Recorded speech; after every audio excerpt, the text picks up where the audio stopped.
Oke, yang bukunya. pertama larangan-larangan ketika ihram. Larangan-larangan ketika ihram. Mencabut rambutnya, mencukur rambutnya atau menggundul rambutnya dan seluruh rambut yang lain baik bulu ketiak, kemaluan, kumis, jenggot. Enggak boleh. Mencukur, mencabut, memotong tipis, no. Ketika sudah ihram. Ketika Anda sudah ihram, Anda sudah berniat untuk masuk dalam sebuah nusuk atau ibadah, dalam hal ini adalah umrah. Tapi sebelumnya boleh. Ya, tipiskan kumis pian. Silahkan cukur rapi rambut pian. Silahkan kemudian nanti ada bahasan pakai wewangian. Tapi begitu masuk ihram, ini terlarang. Karena kalau dilanggar ada konsekuensi fidyah. Atau kemudian yakni denda yang lain. Bisa puasa, bisa juga kemudian memberi makan 6 fakir miskin. Karena ada larangan yang kita langgar, maka ada denda yang harus kita bayar. Walaupun tentunya ini kategorinya disebutkan para ulama tidak sebesar ketika seorang masuk ihram kemudian dia bercumbu. Masuk ihram kemudian dia bahkan yakni mendatangi istrinya. Oh, itu berat. Itu berat. Untuk haji bahkan dia membatalkan. Bahkan untuk haji bukan cuma bayar kambing, ontak kata para ulama. Kalau dua-duanya betul-betul janjian dan saling setuju, suami istri harus bayar. Tapi kalau istri dalam keadaan terpaksa suaminya yang maksa untuk kemudian digauli, suami saya yang bayar. Tapi ontak. Sampai seperti itu keterangan para ulama, karena ini perkara yang sangat berat. Disebutkan mughalladhah, sangat berat. Tapi tidak untuk mencukur ini ya. Dengan berpuasa insya Allah cukup. Atau kemudian memberikan 6 fakir miskin cukup ya. Tapi ingat, sebisa mungkin tinggalkan. Bagaimana kalau tidak sengaja? Namanya juga tidak sengaja. Contoh sebagian pian atau rata-rata pian, mungkin pian seperti istri ulun juga ya. Para laki-laki paham banget tuh. Kalau banyu pinang ngalih keluar dari saluran tuh, pasti aja hibak rambut. Nah tahu ampal membini pian lah, bini ulun kayak itu bang. Kenapa? Rontok.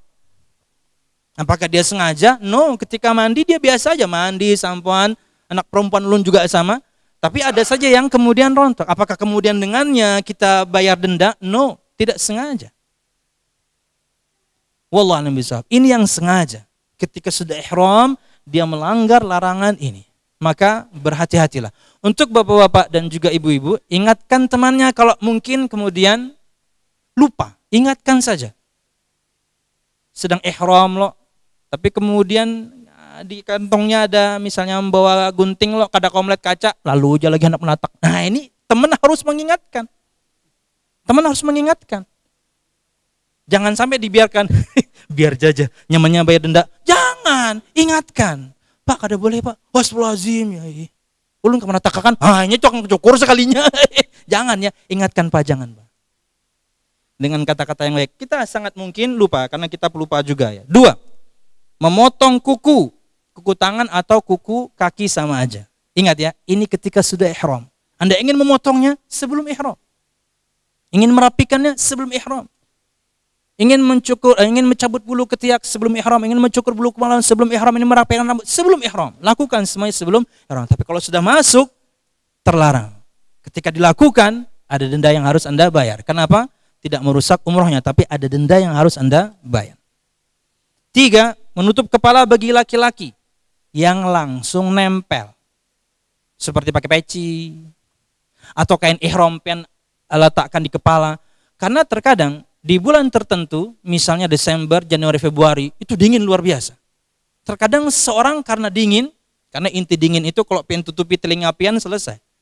Lalu aja lagi kain ihramnya, nyaman ya. Ini kalau ada teman kita seperti karena dia lupa, tidak mengapa, tapi diingatkan, Pak nggak boleh, kemudian dilepas.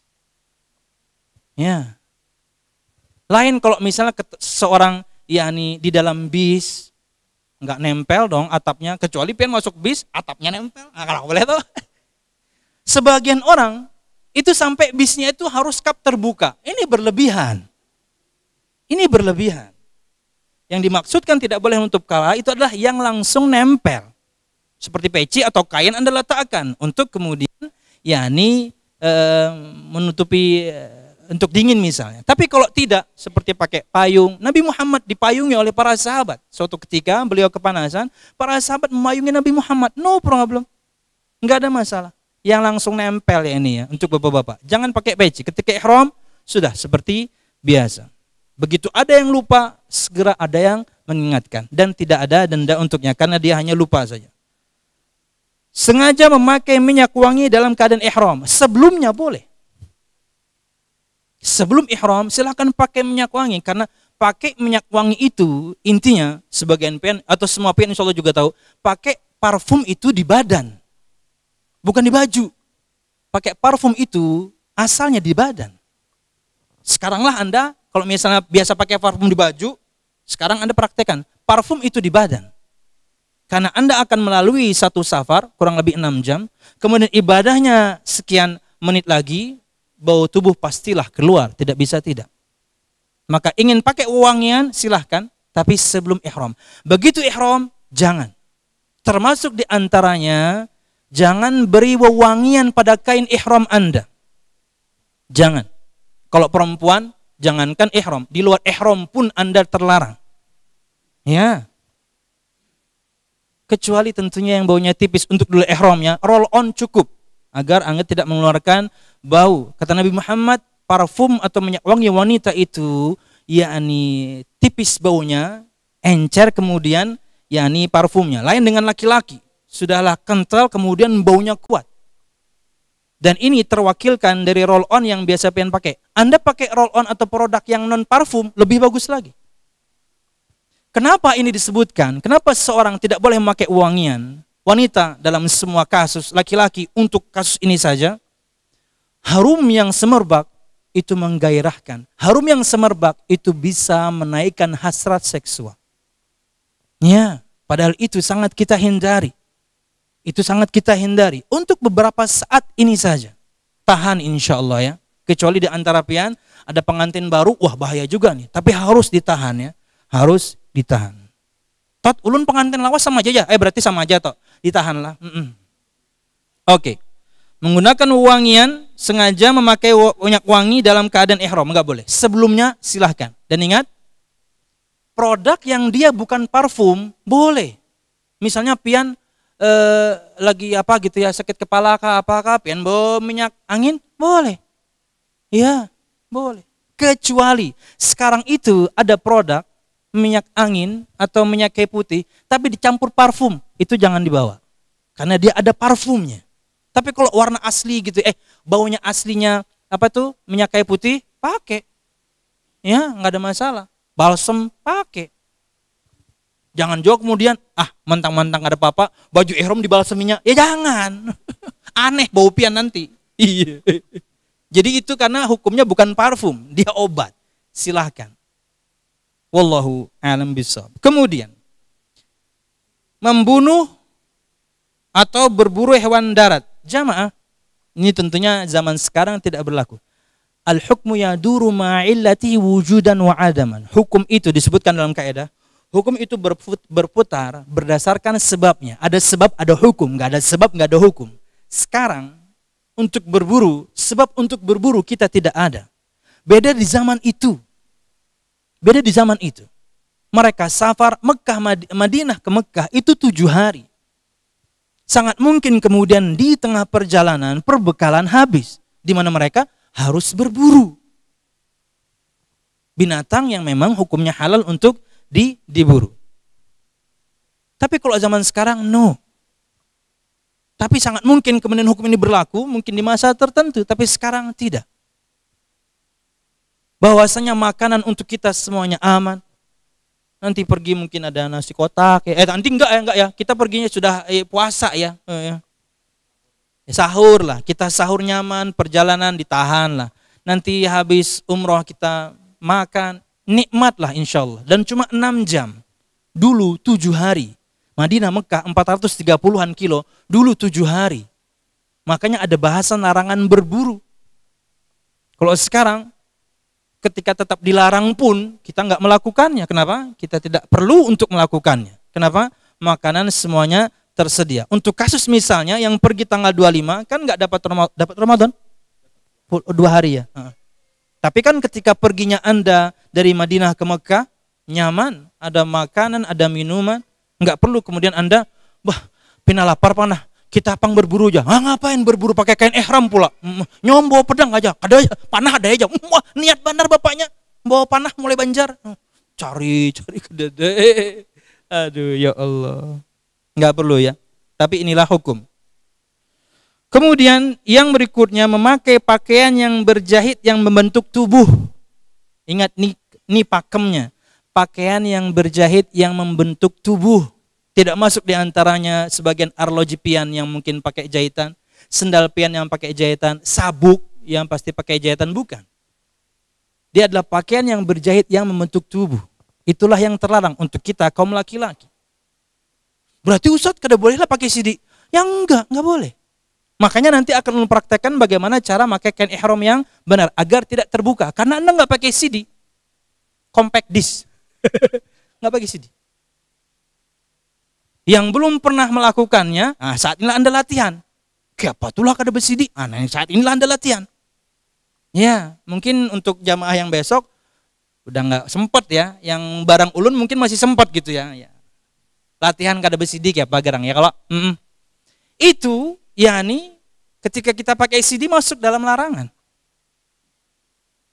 Karena itulah pakaian yang berjahit. Tapi kalau sendal, arloji, itu bukan kategori masuk pakaian. Walaupun dia kita pakai, tapi bukan pakaian yang membentuk tubuh atau lekuk tubuh kita sebagai kaum laki-laki. Ingat ya, ini bahasanya bukan perempuan. Perempuan pakai apa yang pian ingin pakai, monggo. Kemudian, khusus untuk perempuan ya, ini tambahan saja. Terkadang sebagian wanita itu mereka meyakini bahwasanya ihram itu harus juga pakaian warna putih kayak laki-laki. Enggak. Pakai warna apapun yang pengen inginkan, silahkan. Ini kesalahpahaman. Harus juga warna putih. Akhirnya baju ihramnya wanita warna putih, terkadang tidak menutup kemungkinan, terkadang kainnya tipis. Kalau ingin putih juga, mungkin putih tulang. Kalau ingin putih juga, mungkin putih yang tebal. Ya. Jangan sampai kemudian Anda memakai pakaian ihram, contohnya Anda memfitnah kaum laki-laki dengan pakaian Anda. No. Mau pakai hitam silakan, biru dong silakan. Standar pakaian wanita muslimah ini tidak masuk bahasan untuk kita kaum laki-laki pakaian yang berjahit yang membentuk tubuh. Kita terlarang. Pokoknya semua larangan ini ketika kita langgar ada konsekuensi denda. Kemudian mengadakan akad nikah atau melamar atau menikahkan, ini kurang nih. Mengadakan akad nikah atau melamar atau seorang laki-laki menikahkan menjadi wali. Tidak boleh. Ini ketika ihram loh ya. Imbah tuntung ayuha. Ya, imbah tuntung ayuha. Mungkin akad nikahnya ingin di depan Ka'bah, ya mun kawala, kada apa-apa juga. Saya terima nikahnya ayuha. Tapi selesaikan dulu ibadahnya. Dan ia cuman sebentar. Tidak seperti hajian yang kemudian cukup lama. Ya, ketika seorang masuk ihram 8, 9, 10 baru bisa kemudian ganti itu. Ketika tahulul 2 kan tanggal 10. Baru kemudian jumroh 11, 12, 13. 3 hari itu. Tapi kalau umroh sebentar. Misalnya pian bawa anak laki-laki umur nikah, jamaah lain membawa anak perempuan juga umur nikah di perjalanan, ting ting. Wah, bungas anak orang tuh jangan. Nah, sabar ya istumat. Tapi jangan juga kepedean ya kalau bisa jadi orang kada hakun. Bungas pang bahaya. Bungas tapi kada anak lo nyawa aja. Ya, jadi sabar ya, tidak boleh melakukan akad nikah atau melamar. Melamar saja nggak boleh. Nanti nikahnya di Banjar. Nah. Dan kemudian menikahkan. No, semuanya terlarang. Jika ingin selesaikan ihramnya, selesaikan ibadah umrohnya, mbak itu ayuha. Sabar sedikitlah. Dan yang terakhir bercumbu, apalagi sampai berjima. Ini untuk suami istri. Itulah salah satu di antara alasan berkaitan dengan parfum tadi. Kaitannya di sini. Karena dia menggugah hasrat seksual seseorang. Di antaranya wanita itu, semua kita juga sebenarnya, tapi wanita itu mengeluarkan ciri khas bau tubuhnya. Kalau kemudian ditopang dengan parfum yang tepat, aduh, Itu memusingkan kepala. Pusing dalam artian hasrat seksual akan muncul. Salah satu di antara kenapa Nabi Muhammad melarang. Anda sudah punya yakni sense sendiri di tubuh Anda itu. Anda topang kemudian dengan parfum, makanya silahkan gunakan, tapi untuk kemudian suami Anda saja. Kalau keluar minimal tidak berbau saja. Ada beberapa produk non parfum, silahkan, itu akan lebih aman. Sabun pun demikian. Parfum tadi termasuk di antaranya adalah ketika Anda safar dan menggunakan kain ihram, ini juga di antara kesalahan banyak kaum muslimin, yang perempuan nggak boleh ganti baju, yang laki-laki nggak boleh ganti kain ihram. Ini kesalahan. Boleh. Anda boleh ganti. Perempuan boleh, Anda boleh ganti. Anda boleh mandi. Kenapa ulun bahas ini? Karena ada bahasan ketika mandi itu terkadang lupa besampoinya, besabun yang wanginya, standar sabun. No. Tapi kalau Anda bisa dapetin produk sabun non parfum, di Madinah ada, di Mekah ada. Di kita nggak tahu ya. Silahkan. Kenapa? Boleh mandi. Anda tanggalkan kain ihram Anda karena ingin segeran, apalagi kemudian kasusnya ada hajian. Seorang ingin menyegarkan dirinya untuk ibadah-ibadah berikutnya. Dia lepaskan, dia mandi, pakai lagi. Begitu juga ibu-ibu. Ya, ini pemahaman yang salah. Mun sudah masuk ihram, pokoknya kada boleh ganti sampai tuntung, subhanallah. Atau ketika sampai Mekah harus langsung kemudian umroh, kada boleh istirahat. Boleh. Istirahat dulu, bahkan mungkin makan dulu, kemudian tenaga terkumpul, bismillah, hajar. Ya. Terkadang seorang Islam itu mudah. Kenapa Anda memberatkan kaum muslimin? Bersikap hati-hati itu bagus, tapi jangan sampai menjadi level memberatkan. Sebagian wanita itu, atau juga laki-laki, mudah sekali berkeringat. Mudah sekali berkeringat. Dan kalau sudah berkeringat, pasti mengeluarkan bau. Apakah kemudian dia tidak boleh ganti? Boleh. Dia mandi, dia ganti, boleh. Tidak ada masalah. Pakai lagi pakaian biasanya untuk kaum wanita, kecuali sarung tangan dan cadar. Jadi laki-laki mungkin dengan kain ihram yang lain. Apalagi misalnya, qaddarallah kain ihram Anda kena najis, repot nyucinya. Bisa membeli di sekitar sana, atau banyak ya. Berapa sekarang harganya kain ihram tuh? Seset 100 ribuan ya, 100 ribu. Di sana kayaknya 30-40 real segitu. Wallahu a'lam bishawab.